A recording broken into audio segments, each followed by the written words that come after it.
เอาเนาะทีมงานเท่ากับมาได้ครึ่งทางเอาเนาะขี่รถมาประมาณ2 ชั่วโมงเบิ้งนี่กำลังแกะบางตัวมองเนาะ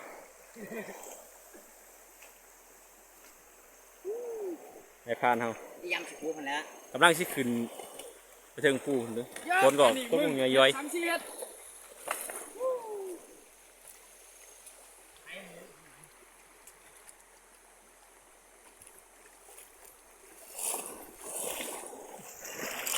โอ้เจอสินักแบบนี้เอาจะได้จึงไปเจอกันบนปลารถเลย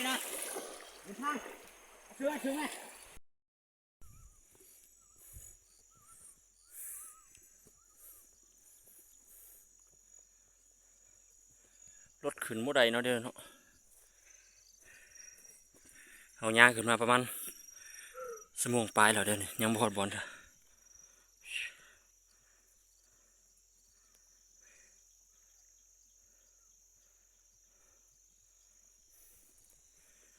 นี่เขามาทำกัน4 คนเนาะ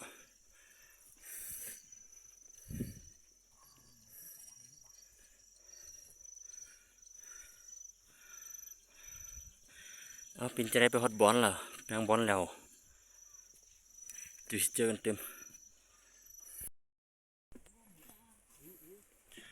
นี่เขาก็มาได้ครึ่งทางแล้วเนาะ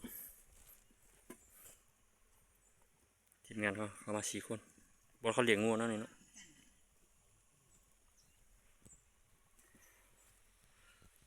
ฝนก็กำลังตกย้อยๆนะ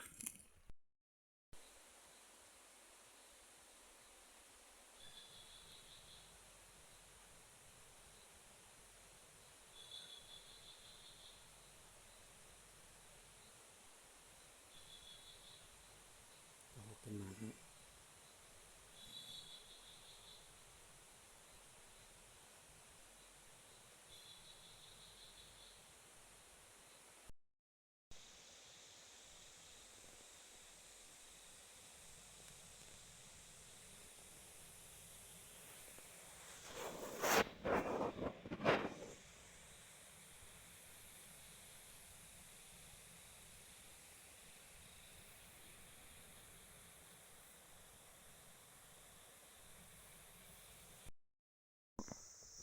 นี่เป็นตัวเนี้ยทุกคนให้เราใส่เขายังเนาะบุตรครับ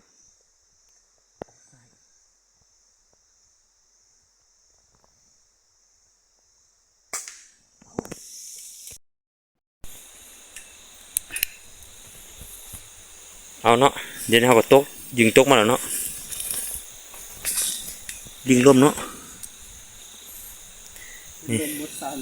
ยิงลมให้หนูใส่เขายิงเนาะปืนลมยิงเนาะมดแม็กเลยยิงตก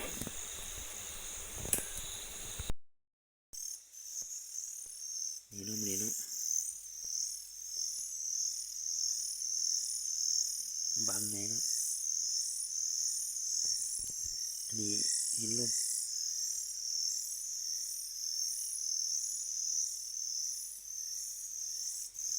อันนี้มันกระหอกับกันไหนเนาะ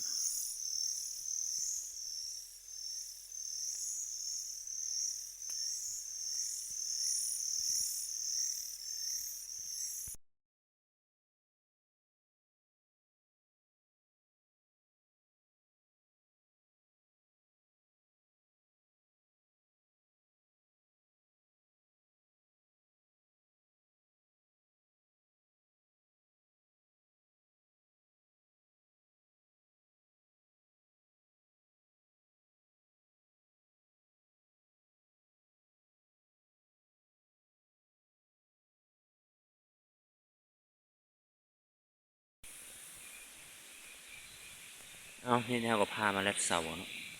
พามาแห่เสามักใหม่ปลาด้วยปลาที่ยังบุญมันกินไทยว่าเขาไม่ได้มาแห่เขาไปแห่อีกกุ๊กนึงเดี๋ยวมันเขาสิลองแห่เสาไป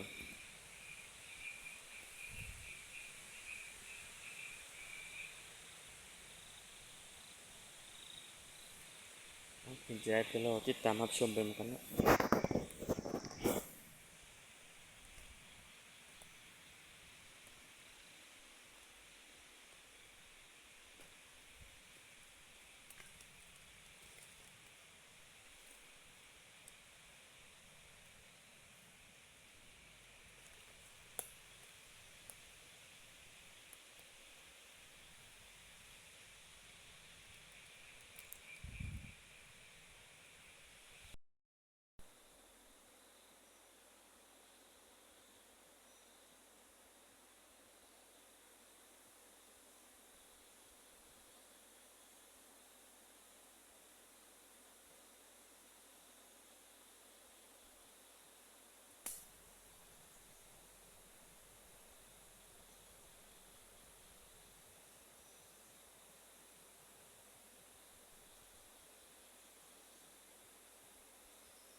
นี่เนาะเอาไปแห่เสามื้อนี้เนาะได้ซ้ำนี่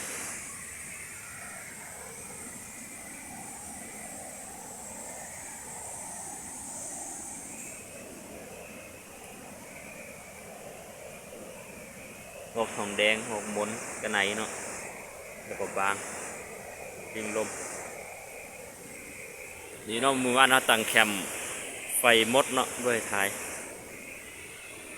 มื้อนี้เราก็สิย้ายบอลอีกเนาะเอาสิขึ้นไปที่เทิงน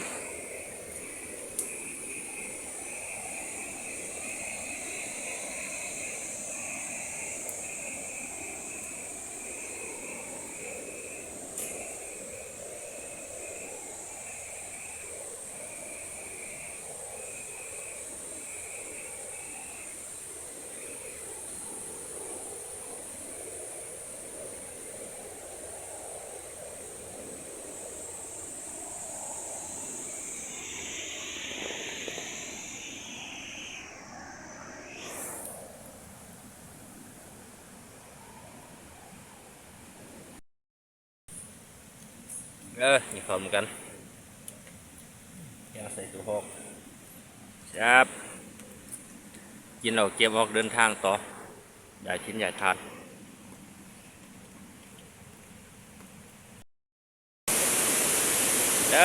ระวังใหญ่ไปจุดหมายที่สอง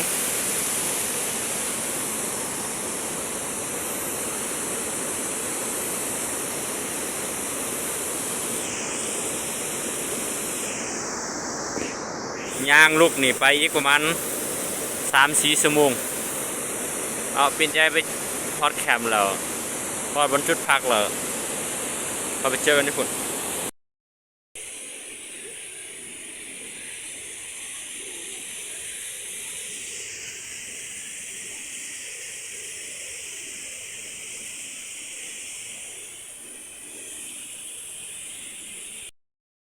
นี่เนาะระหว่างการเดินทางมาก็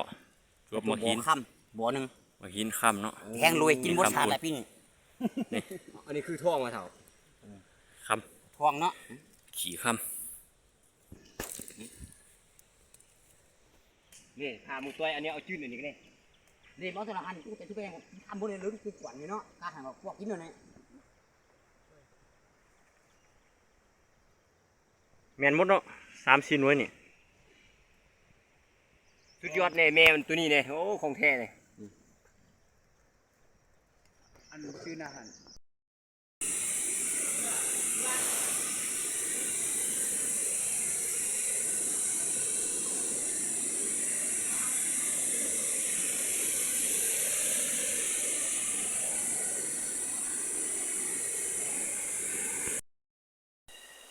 เอาเดินทางฮอดจุดหมายจุดที่2แล้วเนาะเดี๋ยวกำลังสิออกไปโลพวกหมาก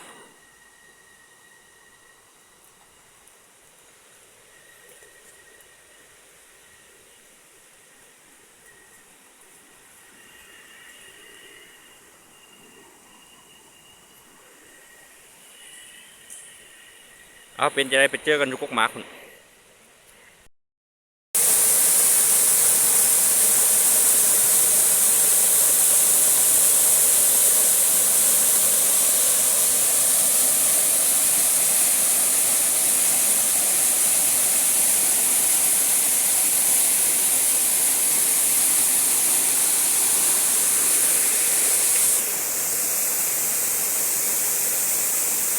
เอามาชุดแล้วเนาะผู้ทางขึ้นมาตัดสูงหมดดูมีบอลขึ้นเลย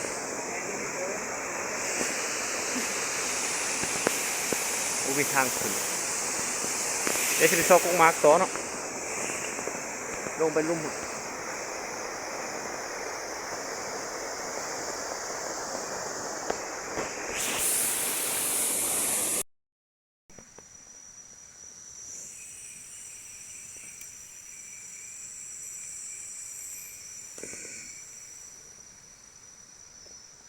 มากันนี่เนาะ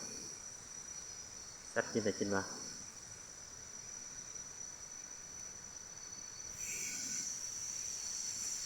เบอร์โหดร้าย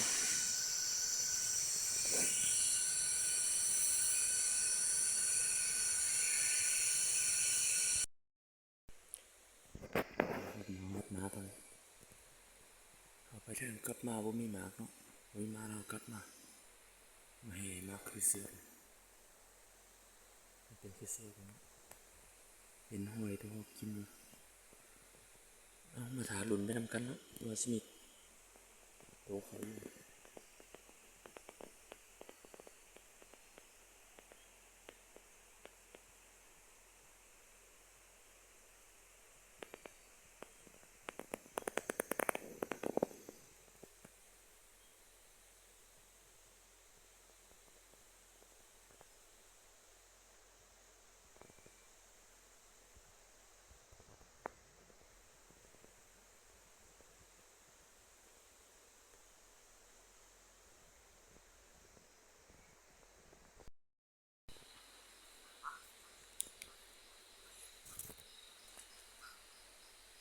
เอาเนาะมีเท่าก็ได้แต่2 ตัวเนาะเฮาแหละแห่ตัวแรงเนาะตัวนี้เนาะเอาแห่แรงมื้อนี้เนาะ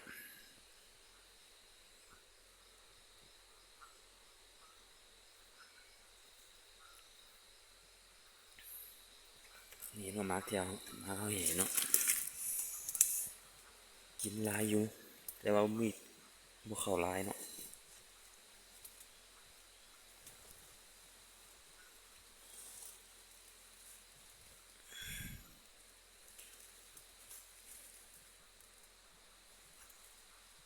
นี่เนาะ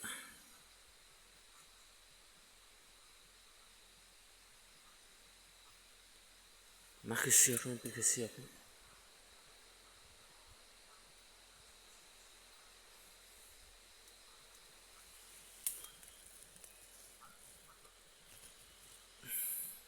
นี่เนาะเนื้อมันเนาะ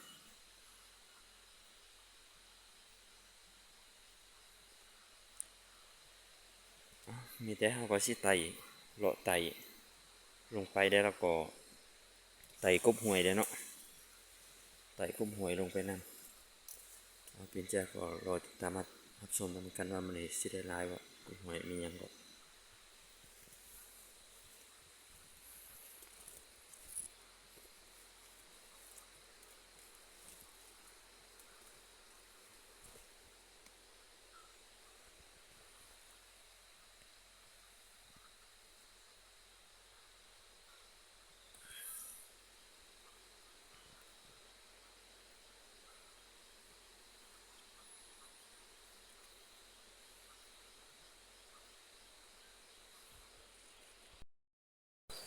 เอาเฮาก็ลงมาฮอดห้วยแล้วเนาะ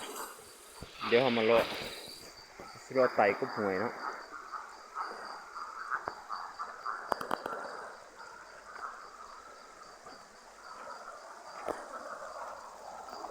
นี่เดี๋ยวก็ตัวนึงตัวหน่อยเนาะเป็นไง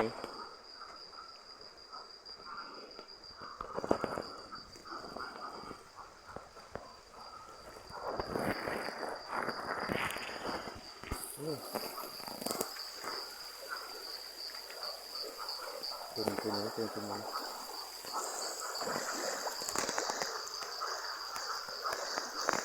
นี่เนาะกบห้วยเนาะกบห้วยธรรมชาติ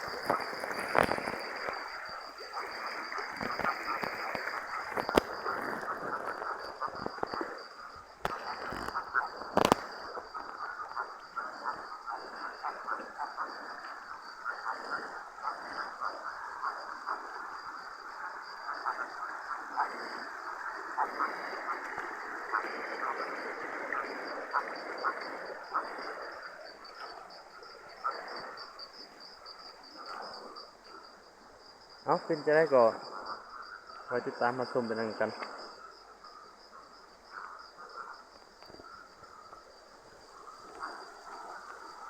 เดี๋ยวจะใส่รองลงไปเนาะใส่รองหวยตัวนี้ลงไปจนฮอดดูบ่อนั้นบอนพักของเรา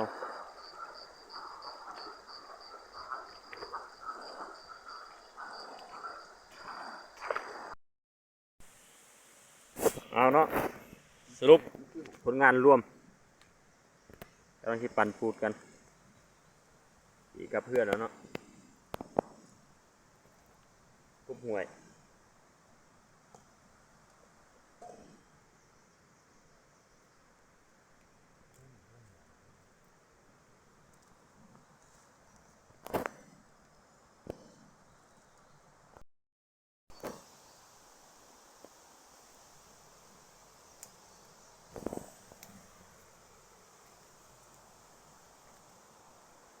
กสาวบ่มีเงินแปลง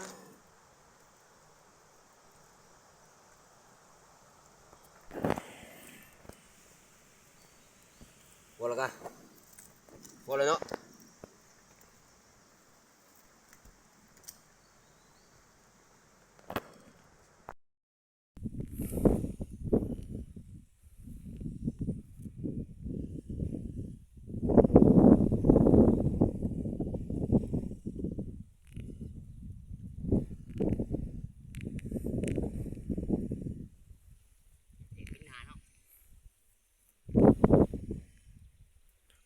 วิวภูหุหลวนเนาะ